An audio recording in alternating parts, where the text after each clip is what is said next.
Yes, hello everybody. We are live back on the Dynasty Hotseat, the only Dynasty show out there that is a certified inferno. The boys are back in town again, looking at week 8. Jeez, how did we get here so fast? Week 8 of fantasy football coming right up.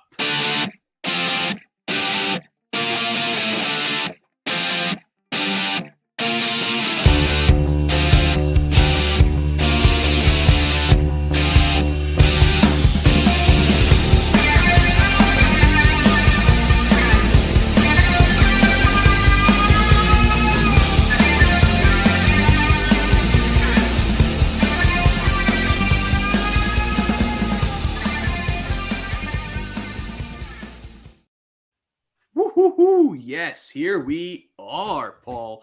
Back week number 8 live on the hot seat once again. Mate, how are you doing? Oh, I am top of the world. I finished work today and now I'm off until a week on Monday. Ooh. And the kids are off and we've just got loads of shit planned. And I'm doing really well. So I'm really happy tonight. Nice. That is amazing. I'm just coming off. I've just been off. It's the sort of the half-term dates are slightly different up in Scotland. So I'm now back at work again. But I'm still doing pretty well. I'm keeping myself busy here and there, but it's getting serious in fantasy football now, right? I feel like week 8, this is championship like territory now. We know who the good teams are, we know who the bad teams are, and this is now every win really matters, right, for everybody. 100%. But then again, I suppose you're at that point now where right, I'm heading for the playoffs, and you know whether you're done. Okay, so don't be a douchebag if you're done, and just don't set your lineups or anything like that. I've done in that league. I can't be asked. Okay, so actually continue to play the game. I'm in a league where it's like a vampire league where they steal players from you. Love that league. Yeah. And it's amazing. And I've lost the backbone of my team. I started really well, and then it's just gone to shit. And I've lost the backbone of my team and everything like that. But you know what? I could quite easily just go, I ain't even going to bother setting my lineups now, and then it's unfair. Yeah. Somebody could be one win away from making it into playoffs, and he's got to play the top of the league. And then somebody else is one win from the playoff, and he's playing somebody that's not going to set their lineup. And it's don't be that douchebag. We're all here to play the game. We're all here to play as many weeks as we possibly can, unless you're in a league where it's max points for. Yeah. And then it doesn't really matter if you don't set your lineup because it's still going to affect you, Yeah, in those leagues, is it like? So I'm in a couple of leagues like that, and part of me is like, does it actually like matter sometimes if you win or lose your matchup? Like sometimes it doesn't really like matter. Like it kind of takes away. I kind of like a little hybrid of they only do that for like the last couple of places, but your record still matters for the first. Yeah. So the ones that I've got it in are, say it's a 12 team. The top 6 go through to the playoffs. The top 2 get a bye into the semis.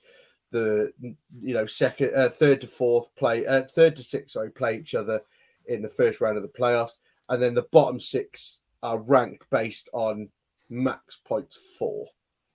Yeah. I think that's the other thing that I do different. So we do it in our home league. It's a league that we've had, I think, for about 8 years now, something like that, and I've won it, twice. I'm not bragging, but yeah. But what we do is there's only 6 of us in this league, so they're absolutely stacked. We score hundreds of points, mate. It's unreal. I think we put up like 300 points on a good week. Like, it's absolutely bonkers. It's a big league, big team. I think 3 running backs, 3 wide or 4 wide receivers, 3 flex, 2 tight ends. The lot is massive. But what we do is the people that finish the bottom 2 play each other on the final week. Yeah. And the winner gets the 101 for the year after. and then lose against the 102. So even though you could have been the worst one all season, you have to keep battling. Even in that last week, you have to battle, and you're either getting the 101 or the 102. So it's not really the end of the world, but if you want it, you've got to win it. Just to try and keep it exciting at the end instead of going, I'm not going to put any players in my team and be a douchebag. But like, it could be a struggle. Like even trying to win, even when you're trying to win matchups at the minute, it can be a struggle. And that's kind of my first topic. And the main reason for that this year is running backs this year are driving me absolutely nuts. I don't know if anyone caught me speaking about this over on the Wildcard Dynasty show. But the running back situation is absolutely grim at the minute. It is historically bad in terms of points per game, in terms of total amount of points as well. We have a record low number of players who are, scoring what I would deem to be decent to good numbers each week. I mean, is this something you've noticed as well, Paul? I've noticed it, but I haven't really paid much attention to it, So when I listened to the Dynasty show the other day, I was sort of answering back to you when you were talking about it, and I had points to say. So I'm really glad you brought this up. So a couple of things is I think the running back position, not fantasy or anything like that, as a whole in the NFL, is taking a dive at the moment, because you see these teams. Agreed. You see these players wanting their big contracts, and historically they've given people big contracts. Now CMC is a bit of a unicorn amongst all of this. You know what I mean? He's the one that got his big contract, and then he's actually still doing really well. But if we look at other players like Ezekiel Elliott, he got his big contract and just went to shit. Yeah. And now I'm you sort of get that feeling that these NFL GMs are looking at it going, well, why should we pay you your big contract for you to go to shit? Or we can go and draft somebody. Look at the drafts the past couple of years. You look at some of the players that are actually decent running backs, and where teams were getting them, and it's costing them nothing. Run them to the ground for 4 years. Yeah, make them work their absolute little legs off, and then we're done with you. I think so. Here's one for you. Now, we spoke about this. I remember speaking about this on the Rewind. Has Saquon Barkley got a contract? He is playing on the franchise tag. He's on the franchise tag. What do they do next year?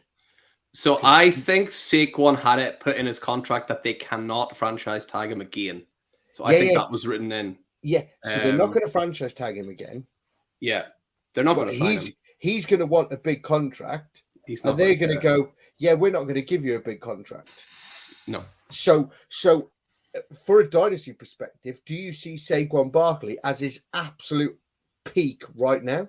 Because I just sold him yesterday. But that's what I mean. He's an amazing running back, and we know the talent, and he's probably going to go. He's not going to go out of the league. He's going to go somewhere else. No. But where's he go? What happens next? There's so many questions about him that I can see this offseason, his value dropping significantly.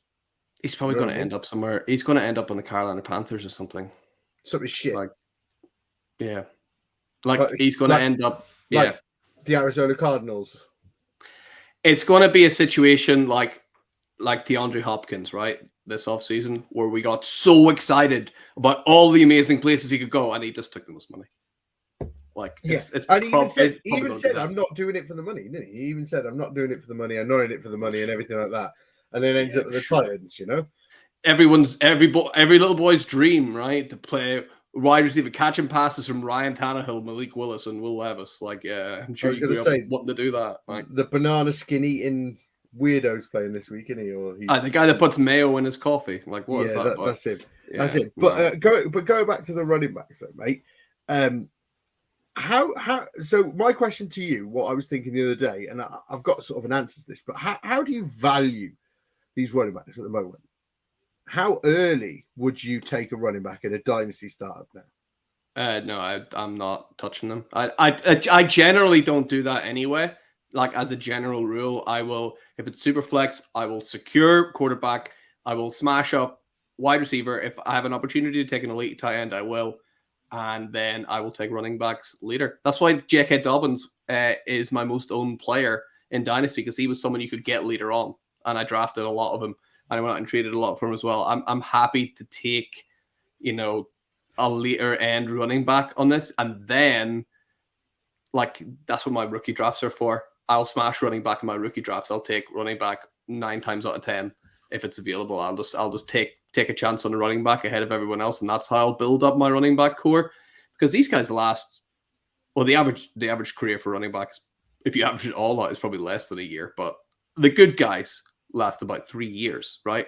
I mean, 3 years ago, if you look at the running back one numbers, like I was just doing recently, you actually laugh looking at who finished in the top 12. You're like, oh, that guy, real, like, you're like, oh yeah, Zeke was that good, or like, oh, who's this? Like, I forgot about him, or these guys aren't even in the league anymore. So it changes so quickly. I think for Dynasty, it should be the last piece that you put together. There's reason for people to be like, you know what, screw it, I'm going to go all in and going to win now. But I think we've seen that there's about 4 guys that you can actually do that with at running back. So you better get 2 of them.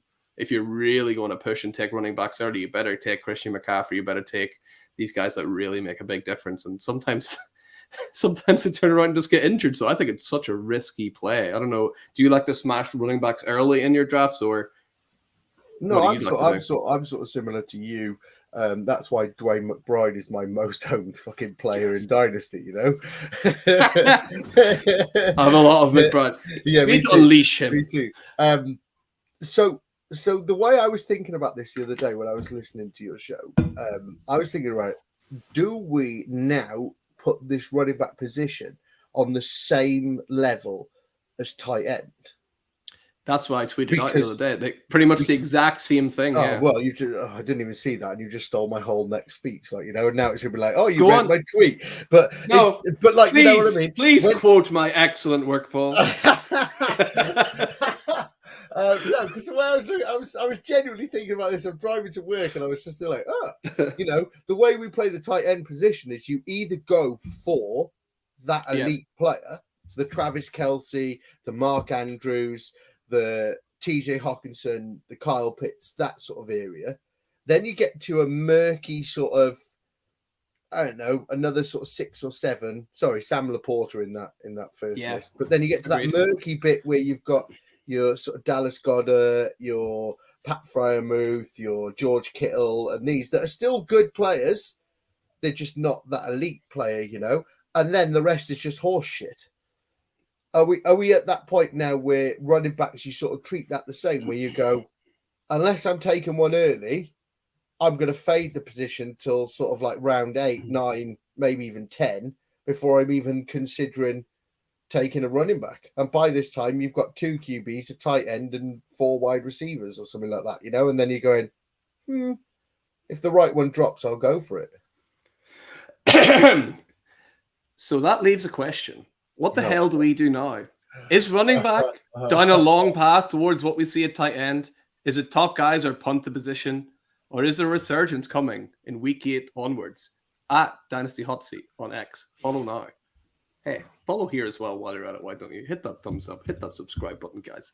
We're on an absolute roll here. It's going so well. Paul, I couldn't agree more with your points. You're an absolute genius. So just for... reference, I genuinely didn't know that you tweeted that. I genuinely didn't know. But we're so smart, mate. You know, it's unreal. Yeah, we're right on the ball. And let's see if we agree on the next topic as well, because I wanted to talk about how many, and this is kind of linked to it as well, but how many like genuine, absolute slam dunk, no questions asked difference makers are there that you can put into your lineup today? Because I think there's like a scary like lack of that, I would say. So, I mean, if we're looking at like quarterback, I suppose we have... How many would you pick? Give me a number on how many you'd be like certified week in, week out. league winner for you? Guaranteed points, So at quarterback, I'm only saying at the minute 4. Like 4 6. I've gone with 6. Yeah. And I mean, I could. There's 2 on the edge that I really, really, really like. But Okay. So let's play this as a game then. So we'll give one each of our top 4, and then we'll see if my other 2 is the same as what you think your 2 would be. So what's your number 1? The best quarterback in the world, Patrick Mahomes. Fuck off. But Pat Mahomes. So mine would be Josh Allen. Josh Allen, yep, he's in there. Jalen Hurts would be a third for me. 100%. And Lamar Jackson was the 4th for me. He's my 4th. Would you go? Would you say any more? No, but there are 2 that are very close. So the other 2 that I have that I would be like, I'd put them in. The first one is Tua. Yeah. For this season. Yeah. And the second one, you're probably gonna rip me apart for this, but the second one is Trevor Lawrence. Okay. No, I can see that. I just think that Jags team's doing really well this year, and I think Trevor Lawrence is doing really well. Was he the other person you thought, or was there? No, my other one is, and it's just based on like historically, I'd be happy. It's Joe Burrow. I know he's having a really down year, but historically, historically, yes, 100%. And that's not my top 6 QB rankings, you know what I mean, or anything like that. That's this year somebody that I'm like, he could be a league winner. And I think by the end of the year we'll be happy with putting Joe Burrow in. And if we do the same then at running back, Paul, why don't we have a look and see like how many absolute slam dunk guaranteed hits do you have at running back? Because I've got 1. I've got 2. But one is a hit, and I think we've both gone for the same fucking one. So that's really boring. The other one is based on this season. I think he's having a really, really good season and a really good time at the moment. And I think the team are going a bit under the radar, but I think he's doing really well. So I believe we both agree on CMC, yeah? Yeah, absolutely. My other one was Travis Etienne. He's playing great, man. But for me, I'm like 90% there, but I'm thinking like 100% slam dunk guarantee Christian McCaffrey. Travis Etienne's been awesome. But that's what I'm saying. CMC is my guy that I'm like 100%. Yeah. He's somebody that can change your team every week. But to me, Travis Etienne is just somehow he's just getting points every game. Yeah. We spoke about the start of the season how Tank Bigsby was going to start to take a bit of a role there and everything, and he just doesn't seem to do anything. Yeah, he just doesn't seem to do anything, and it's always ETN. And mate, the Jags are 5-2. Jags are the Jags are something like 13-2 in the last 15 games that aren't against the Kansas City Chiefs. Like they played the Chiefs 3 times or something in the last while. They've lost all 3, but they're 13-2 against all teams not called the Kansas City Chiefs, which is unbelievable. Like really, really strong record. They're doing awesome. They're on the 5th best streak in the NFL. I think they're killing it. And Trevor Lawrence, big reason. Travis Etienne, another big reason. At wide receiver, people, I'm like 100% slam dunk, super happy in my team. I'm seeing 4. I could maybe give like a tentative 5, but I'm seeing 4. Yeah, I'm seeing 4 that I'm like 100% locked in, delighted with. I'm seeing Tyreek Hill. Yeah. Yeah. I'm seeing AJ Brown.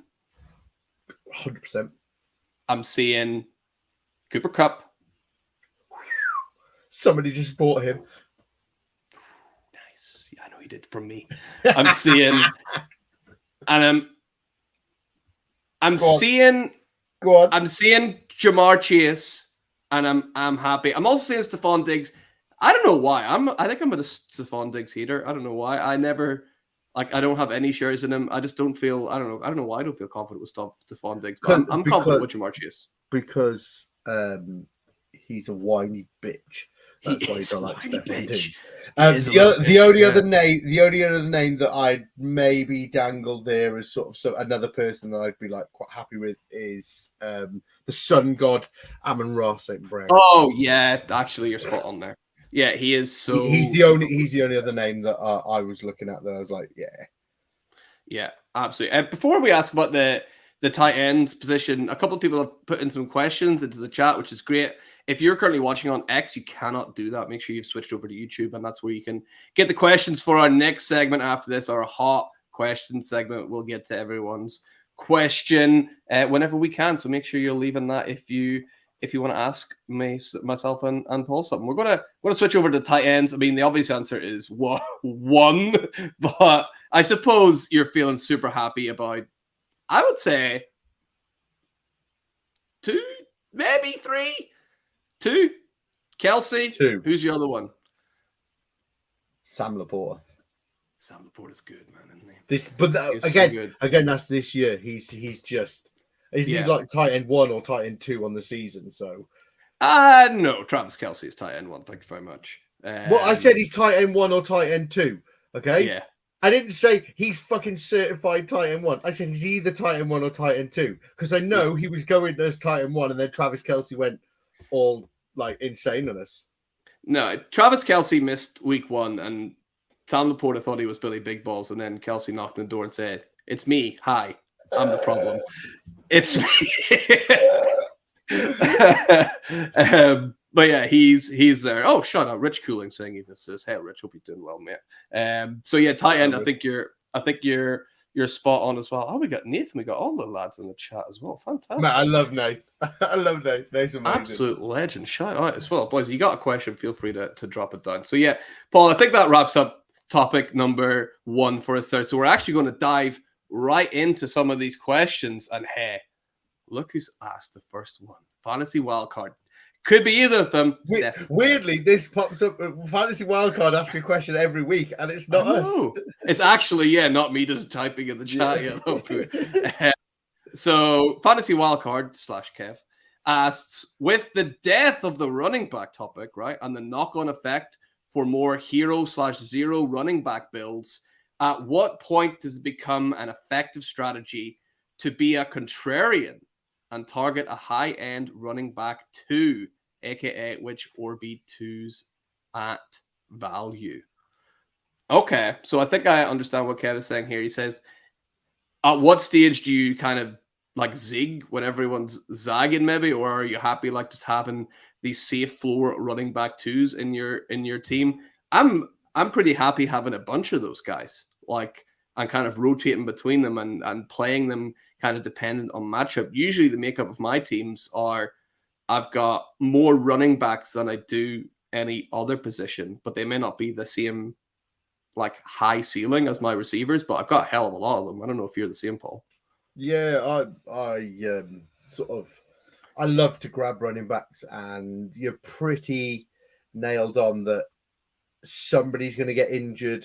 Yeah. And, having the running back handcuffs are just so valuable.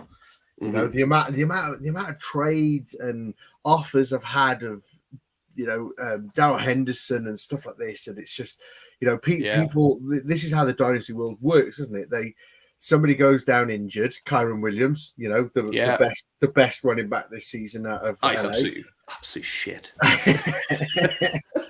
And Darrell Henderson obviously gets some kind of ball, and all of a sudden everyone's like, "Oh, I'm going to flip him now. I'm going to flip him for whatever I can." And I've had so many people go, "Oh, do you want Darrell Henderson for a second?" No, I really don't. This grinds my gears so much, Paul. This pisses me off to no end, right? You know what?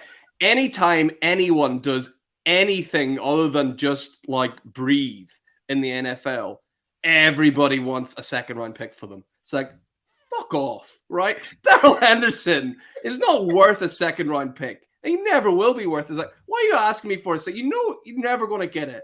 Like, if you want to sell him genuinely, like, take what you can. Like, take the third round pick. He might not play again.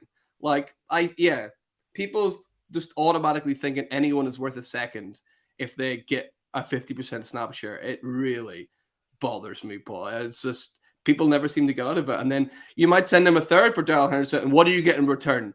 I'm insulted by the offer. Get fucking lost. I hate that. That's one of my pet peeves for sure. Yeah. So I'm going to disagree with you because what? Yeah. You're the guy that wants a second. I'm one of these fuckers, okay? So I did it with Alexander Mattison. So you know when the Vikings got rid of Dalvin Cook, and obviously everyone was like, "Oh, it's Mattison's season." I literally went in one of my money leagues, and just shoved him everywhere, and just said, "He's a first round pick. He's a first round pick." Great and strategy. then straight away it was like, bam, trade completed. And I was like, love it. No. And somebody bought Alexander Mattison for a first off me, and I'm like, yeah.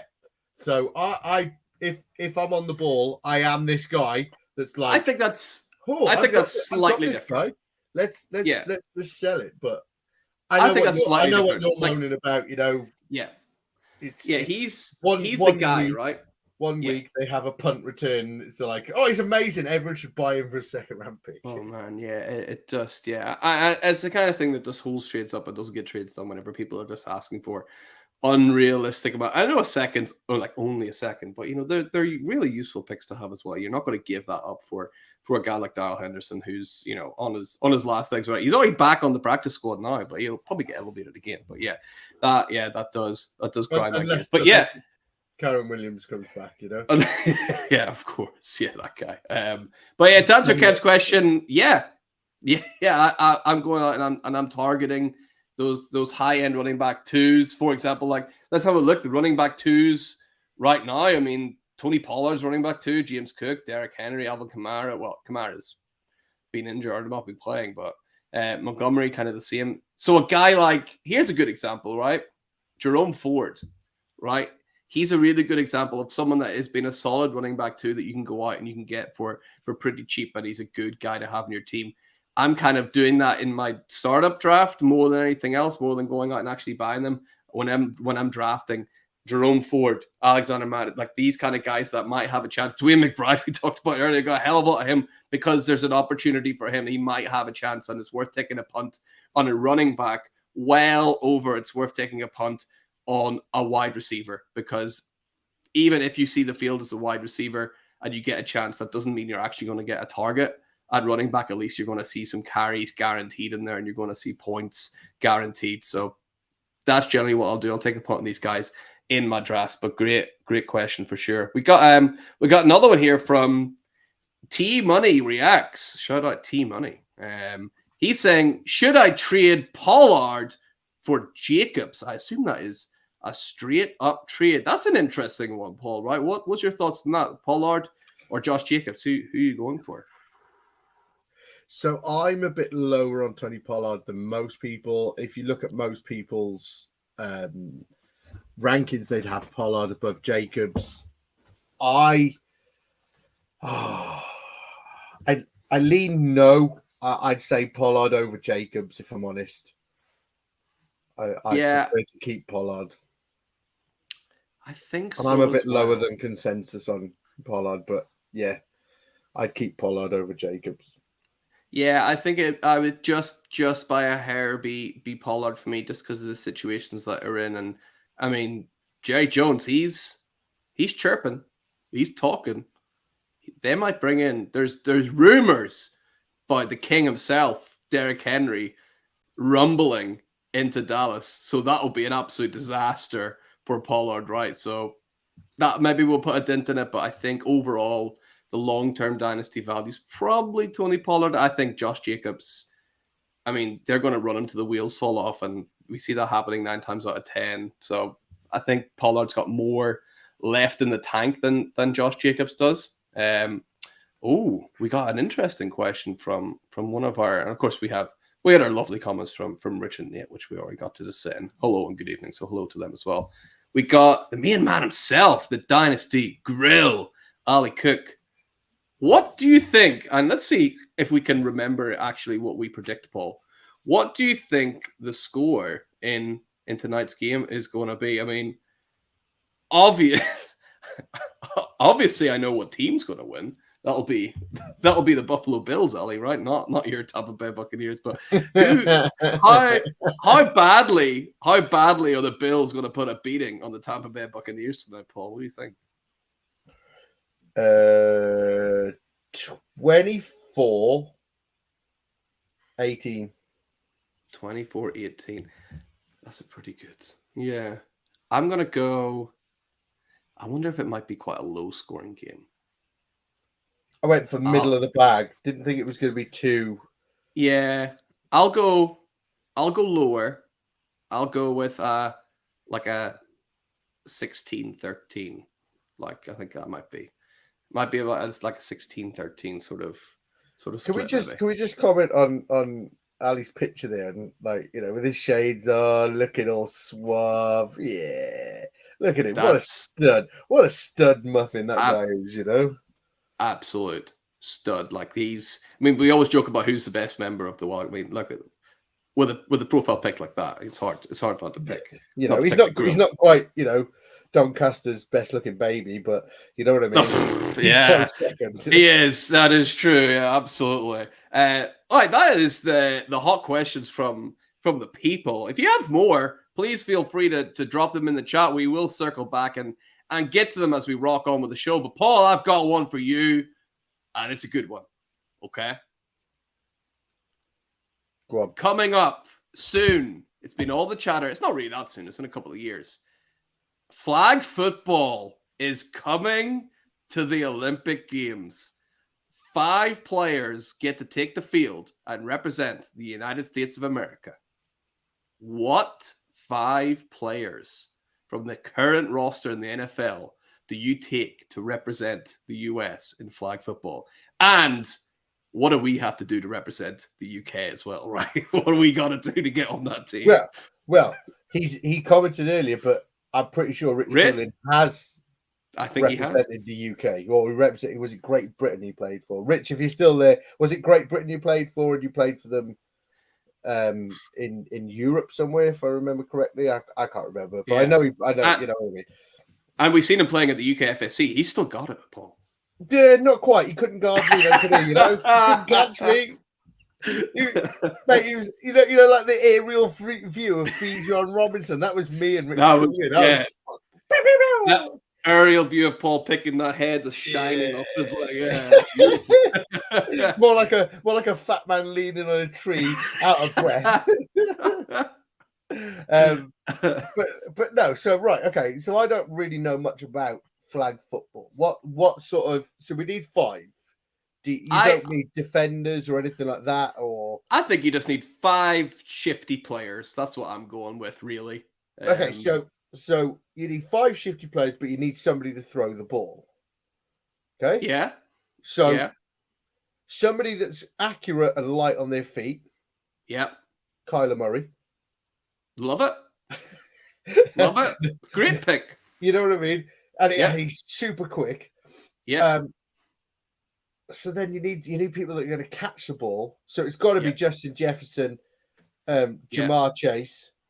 Oh yeah, nice. You need somebody that's going to potentially run the ball, don't you?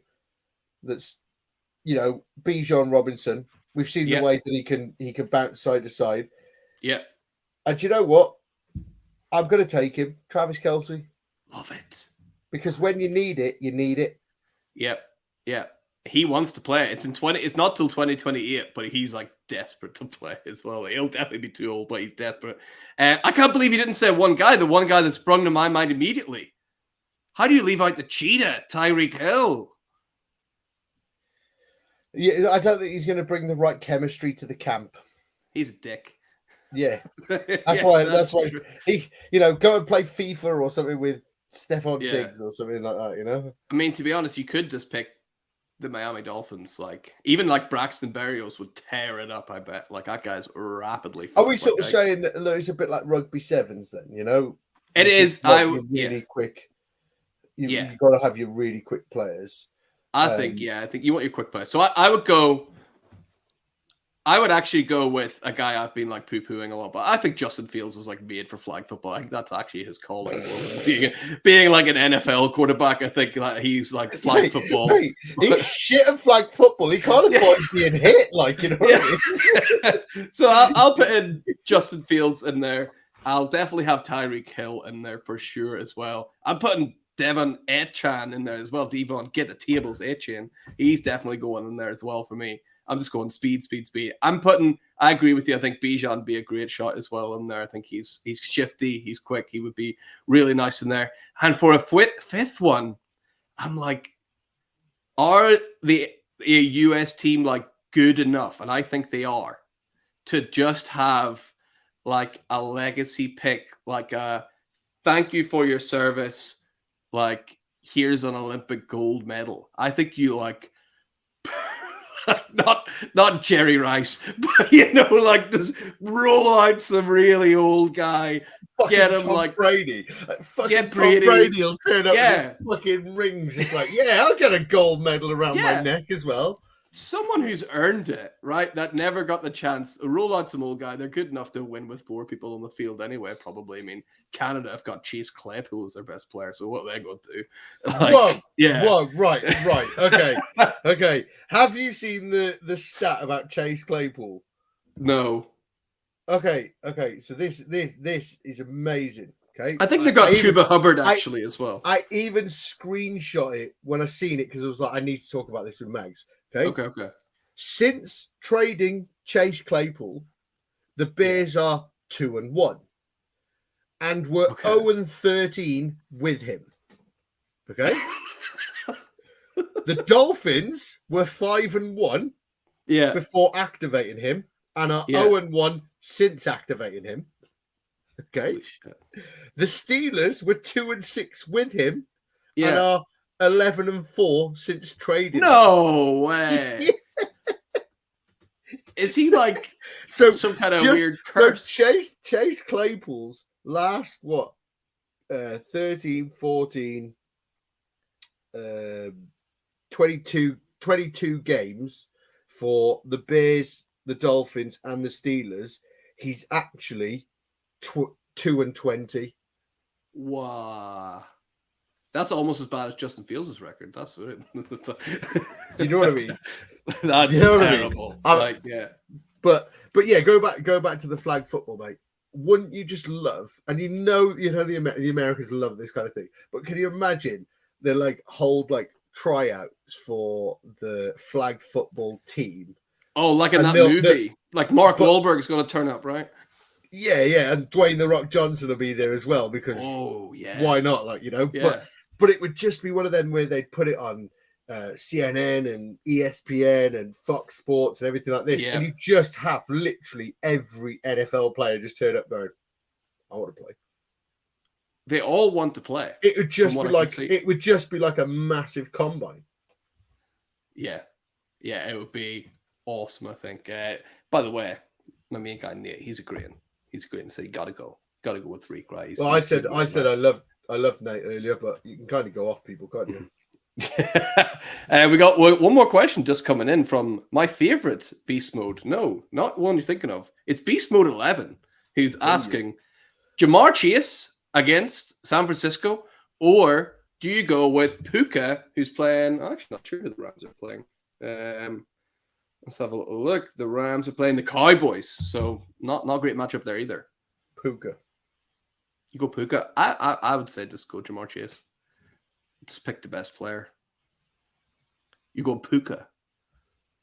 Ooh, okay. So we're split. Beast Mode 11. We're split on that. Okay. My reasons behind this. Okay. Puka has been a dominant wide receiver all season. He has. And he keeps doing it, even when people were like, "Oh, Cooper Kupp's back. He's not going to do it." He's still doing it. You know. And they played against the Cowboys. The Cowboys are missing their star player Trayvon Diggs. He's out for the season, aren't they? Star player. Oh, sorry, Laxative is the star player. Then I mean, this is the X factor you're forgetting about, right, Paul? Because Matthew Stafford will have to deal with the laxative himself. Yeah, but they haven't looked all ship shape and shiny yet, have they? and people can Matthew Stafford's pants aren't going to look ship-shape and shiny after the laxatives makes him shit himself.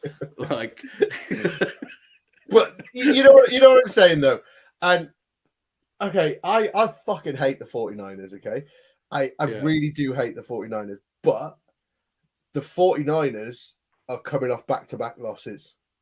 Yeah, that's true, isn't it? A statement needs to be made. Yeah. Man, right? A statement needs to be made, and I think they're just going to run riot. So you could probably play if you're in a position where you have to play one of those, your team must be awesome, by the way, because you should probably be playing both. Yeah, you should probably play both. Yeah, definitely. We got two more actually just come in. Spencer Graves, hey Spencer. He's saying thoughts on Rachaad White versus the Bills compared to Henderson versus the Cowboys in a PPR league. I mean, Rachaad White's terrible, but but the Bills it is PPR as well. Henderson versus the Cowboys. That's a bit of a toss. I don't actually know how Rachaad White. Let me see if I can pull up some numbers, see how Rachaad White is actually doing on the year. I just know that he's got an absolutely horrendous yards per carry. He's running back 24 on the year, and that is with getting pretty much everything there. Whereas Henderson's come in and looked really good.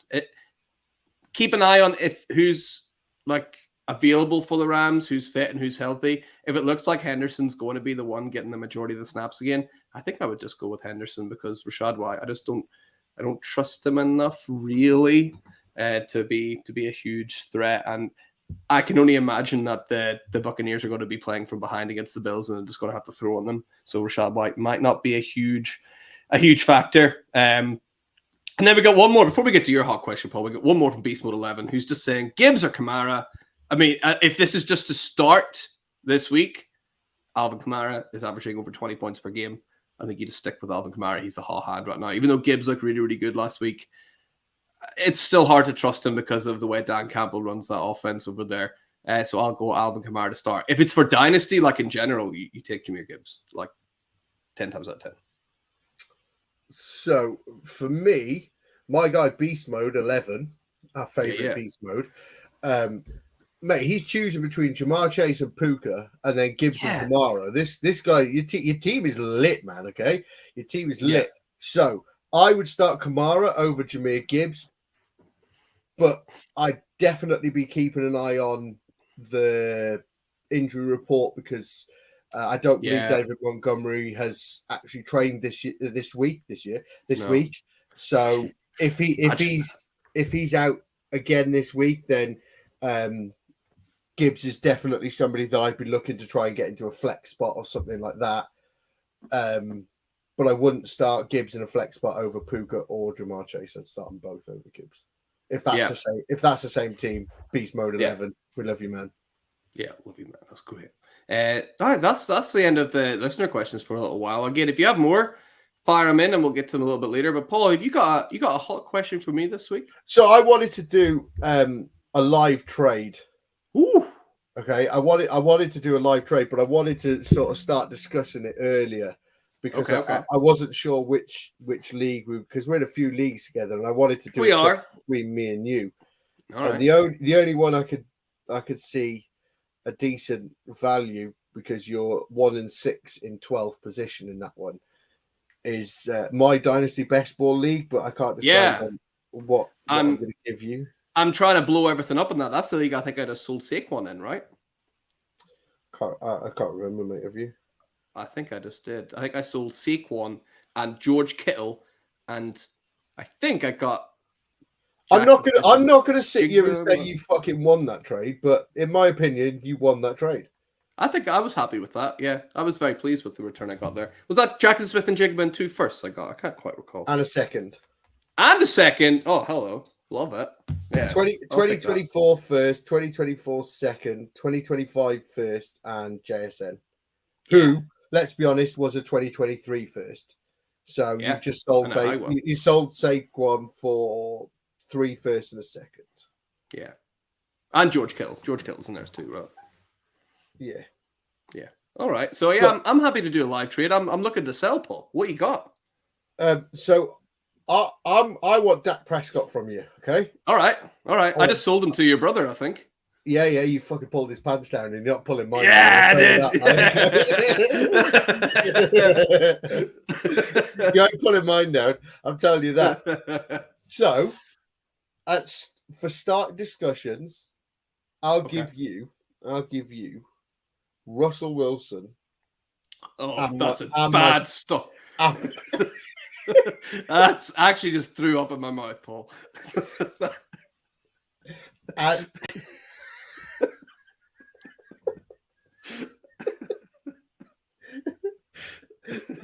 Back to the drawing board then, yeah? Yeah, that's not... No. Okay. Because I'm trying to get, that QB to go back the other way and sort of help you out to help me out. Okay. So, what if I did... I mean, I see a QB. What if I said Justin Fields? Okay. And Dak Prescott straight up. Yeah. But you're going to want the picks, aren't you? Yeah. I mean, I don't. Okay. What about Dalton Kincaid in a first? I do like Dalton Kincaid. I do like him. And you throw Parham in there as well, because I wouldn't take Bellinger for it. Wouldn't take Bellinger. Tell you, you need a tight end as well. Oh, look at that, Dalton Kincaid in a first. Dalton Kincaid in a first. I mean, that's a very good offer for Dak. If anyone's watching, please just fucking write in the questions now and go, yeah, take it. Do you think I should take the? I don't know if Beast Mode 11 is still kicking about my main man. But Kincaid in a first for Dak, I don't feel like that's quite enough. I don't think that's quite. It's not. I don't hate it. I don't hate it. So I'm looking at Rich Coonan, who commented earlier, his trade value chart that he updates weekly, and he's got this valued as 65. Okay. No, hang on. Sorry, I need to find where am I sat? So I'm sat middle of the bag. So that's 30 for the mid first. No, he's got it in favor of me, to be fair. So he's got it at 45 when he's got Dak Prescott at 62. Yeah. So maybe I can. What would get it done? If we could somehow manage to worm in Tajay Spears, I don't know if you're looking to hold on to him. I do like to look at Tajay Spears. I like him. But then I could throw you some wide receiver help as well, if you wish. So I could give you like the Kincaid in the first with Tajay thrown in for Dak. And actually, pretty much, like, you could have a guy like Thielen who can help you win this year, obviously. Oh, man. I might even be able to do Michael Pittman Jr., but I wouldn't be happy about it. I really wouldn't be happy about it, but I might be able to do it. So Tajay Spears, let me just put this in there. So what we said. So Tajay Spears, Dalton Kincaid, and a first. What about Justin Fields, Dalton Kincaid, and a first? Okay. For Michael Pittman and Dak Prescott. Justin Fields, Tajay Spears, and a first. No, Michael Pittman. No Tajay Spears. No Tajay Spears.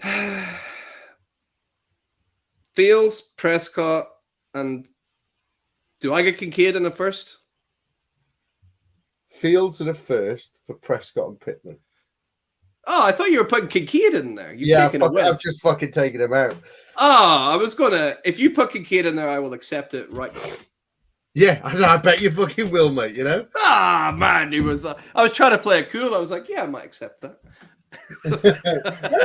no, that doesn't seem like much fair value for me. Just put it through. We'll see what happens. So what was that? You want Fields in a first for Pittman and Dak? Yeah. Live on YouTube and X and everything right now. See, now you've dangled the Dalton Kincaid carrot, and now I want him. What would I have to add on to get Dalton Kincaid? Is there another player you like that I could add on to get Dalton Kincaid, or something we can alter? This is how every trade should happen, by the way. You should be typing this to, like, whoever you're trading with. You should be typing these things, asking these things. Like, that's the best way to get trades done. I tell you what, hang on, let me just look at something there. Because I love me some Dalton Kincaid. Right. I reckon we've got this now. Okay? All right. We've got this. Yeah. Okay. So I want to trade with Hot Seat Mags. So Justin Fields. Yeah. Dalton Kincaid. Yeah. And a first. Yeah. For your second. Okay. Which will be a high second. Yeah. Michael Pittman. Yeah. And Dak Prescott. I'm very happy with that. The only other thing I would add in is if you're looking to win this year, I've got Adam Thielen. Would you like to throw in a pick for Adam Thielen? Would you like him for a third?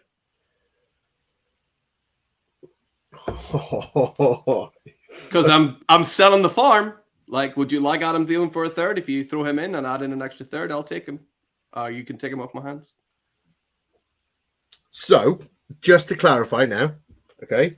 So I get Dak Prescott, Michael Pittman, Adam Thielen, and a second round pick. Yeah. And you get Justin Fields, Dalton Kincaid, a first and a third. Yeah. Check your phone, my good friend. Woohoo! Trade offer in. I'm gonna read it because you will. No, mate. I'm as fucking honest as they come, like, you know. Look, have a look. There it is, ladies and gentlemen, live on air. Coming to me, Justin Fields, Dalton Kincaid, a first and a third. Moving over, Thielen, Prescott, Pittman, and a second. Lovely. Excellent. Good deal. Trade confirmed. And there you go. That is how it is done, ladies and gentlemen, by the way. That's how it's done. So I know you said that's how you should trade. You discuss it with people, but if I'm honest, you know how you should do trades? Live on YouTube. Okay? Absolutely. Yeah, that is the best way to do it. So I love that. That was great. So what we're saying, if anyone wants to come on the show next week and get a trade done, come and do it. Yeah. Absolutely. And did you notice there I was kind of practicing what I preach? I didn't demand a second for a million-year-old Adam Thielen. Like, just because he's doing something, he's worth about a third. He's not going to be around for much longer. I'll happily take a third from him if I'm rebuilding. Otherwise, I'm just going to be stuck with him doing nothing next year. And Nate, look at this. Nate back in the good books now, Paul, right? Yeah, love you, Nate. Good work, guys. We have another question as well from Isaac Pekka, but Isaac, we'll get to that in a little bit because we're gonna swiftly move on to my favorite segment, Paul. We have like in fact, why don't we rapid fire? We usually do our like start one, sit one.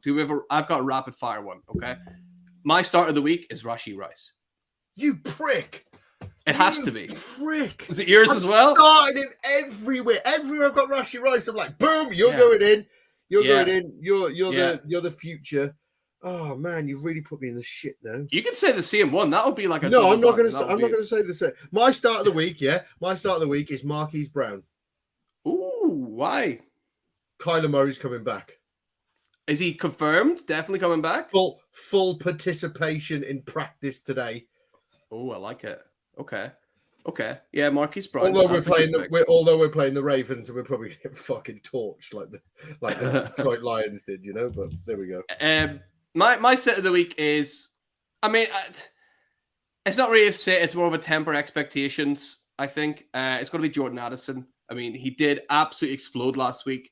I would just temper expectations. Don't expect a rookie to come out and do that again and again and again. So I think he will play well, but I would just temper expectations this week against the Packers for Jordan Addison.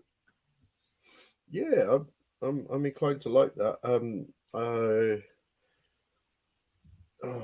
you know what? It's really tough. It's a really tough week this week, isn't it? I would say my sit of the week. It's tough to sit him, but I'm worried about him, and that is Raheem Mostert. Yeah. They're playing the Patriots, and I know the Patriots are not the greatest team on offense, but they were decent last week, to be fair. But Bill Belichick is renowned for spoiling people's parties. So yeah. I think that's a good shot. It's not a sit; it's temper your expectations. Yeah. I'm gonna pull it. I'm gonna have a cheat sheet like you there, Mokes. You know? Yeah, I think that's fair.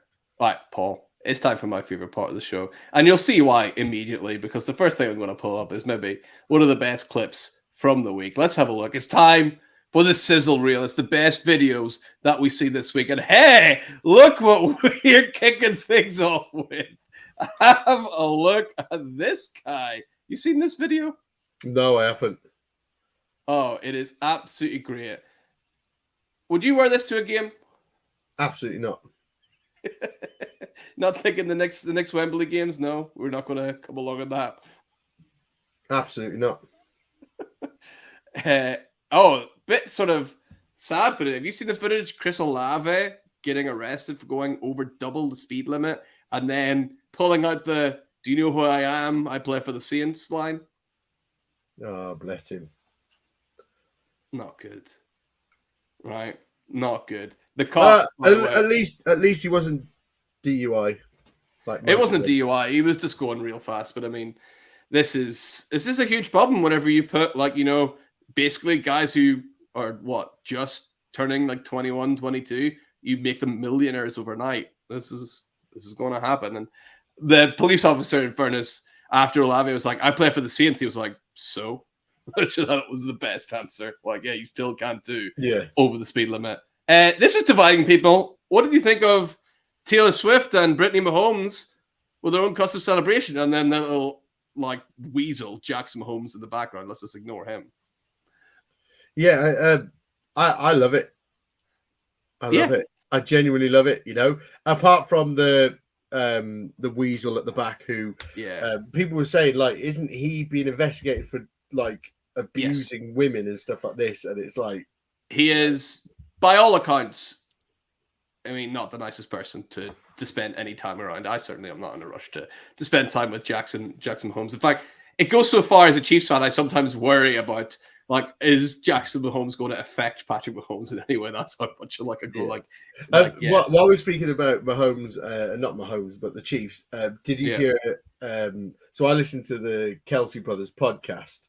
New Heights, Mama Kelsey went to watch the Eagles play, and then went Zach Wilson, and then went up to New York to watch Travis play. And mate, she didn't even get to the out of the stadium before she had a Travis Kelsey top on, ready to go to watch both games in the same night. And nice. Jason Kelsey was prop having a little rant about it. He's like, you could have waited until you got out of the stadium, couldn't you? And then Zach Wilson spotted Mama Kelsey in those stands, and he's been unbeaten ever since, I think, right? I know, right? Yeah, he's on fire since that, right? Look at this. I know I sometimes post feels. Look at this guy. He's 90 years old, and he's deadlifting 184 kilos. Look at this. Absolute legend. That's pretty good technique as well, right? Yeah, it's just weird, though, isn't it?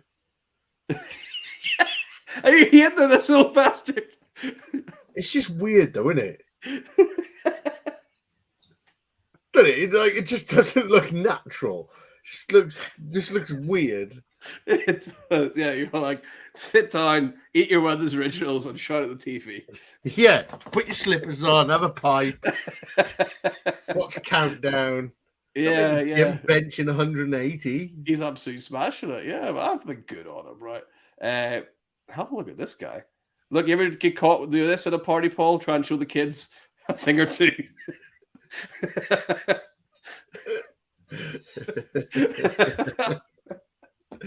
I thought it was going to be one of their balls on the string, and you go, I'll kick that. They're going to click it, and you just pull it out of the way. No, you think this guy walking by, in his head, he's thinking, I've still got it. Here we I go. still And got then it, just absolute horror show. Shocking. Have a look at this. I mean, this is nice, you know. This is video footage of me and my son, you know? Yeah.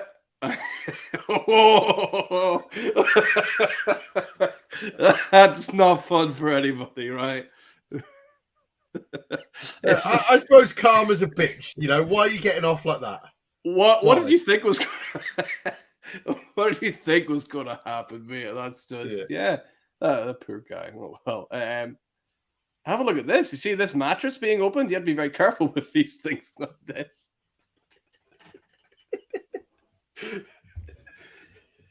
That's one of those like Emma mattresses, right? That's all what people are chatting about. These new mattresses, apparently very, very good. But yeah, be careful, guys. Hopefully that knife didn't land anywhere terrible. But you got absolutely. Hey, look, you want to know what's going to happen to Matthew Stafford whenever he runs into Micah Parsons?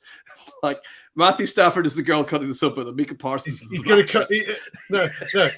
He's calling the play. He's calling the play, and then when he does that last bit, he's like, "Huh!"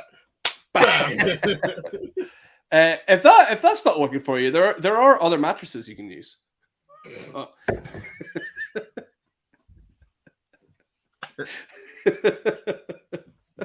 Oh man. Oh, that's awful. I mean, just the TV and everything. What a disaster. Hey, look at this guy trying to take a shortcut to get his bus. That is deceptive. I might have fallen for that one too. That kind of caught me off guard. Mate, but it doesn't make sense. Is this what's this on the left? Is that a mirror? What is it there for? Yeah, I get you. Because you don't see the rest of the bus. Oh yeah. I have no idea. I never picked video. Oh, have I been absolutely duped? I don't know. I think I might have. There's only a quarter of a bus there, and not even a quarter, probably like an eighth of a bus. Yeah, I think I've been had here, Paul. Unless this on the left here, the other side of where he smashes the window, is a mirror. Yeah. I don't know. I think you might be onto something though. Might be onto something. Speaking of honest, what did you think about like a lot of people fucking awful. A lot of people complaining about like some of the calls against the Browns, right? I mean, awful. But it is also pass interference. Yeah, but the thing is, it's so this happened in the Ravens-Titans game, didn't it? Where they threw the flag and it was pass interference, and when they looked at it, they were like, "There's no pass interference. The ball was uncatchable." Yeah, true. Do you see him catching that ball and getting down in the end zone? No, it's not defensive pass interference, then, is it? But in my opinion, that's an uncatchable ball. I'm furious at Baker as well here. Like, what are you doing? Like, that's going to get called, even if it is uncatchable, catchable. It's so obvious and egregious. It's stupid. Yeah. You know, if PJ Walker could get it down 6 inches, then it'd be in the sweet spot. You know. Yeah. Oh. Yeah, I know what you mean, but there's some things that are worth a flag, Paul. And this is one of them. I don't even know if it was called a flag against your Cardinals, but what is going through your head watching that as a Cardinals fan? Are you worried about Rondale Moore, or are you just appreciating Devin Witherspoon? I think that's a fucking phenomenal hit. I think so as well, right? You know, like because there was one the weekend where it was like helmet on helmet and stuff like that. But that's quite clearly not helmet on helmet. He's done really well. He's taken him down. Fuck, good hit. Yeah, I still again. Was he called for unnecessary roughness after that? I can't quite remember, but I think it's a textbook perfect hit. There's nothing else he could do, really. Like, yeah. To be fair, mate, I really like Reese Witherspoon this year. I think he's doing really well. Good old Reese. He's come a long way since Legally Blonde, right? Yeah, you're right. Have a look at this young Philadelphia fan. He's getting trained up nice and early. Mate, is that Ant? Is that Deck? It looks like Ant and Deck. It does, like, yeah.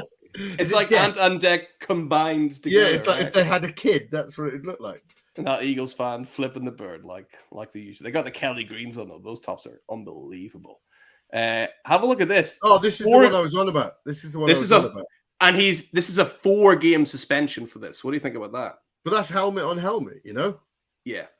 When you look at Reese Witherspoon, at least there's no helmet contact, and it's just fucking hit his soul, like, you know. But that one, that's bad, like.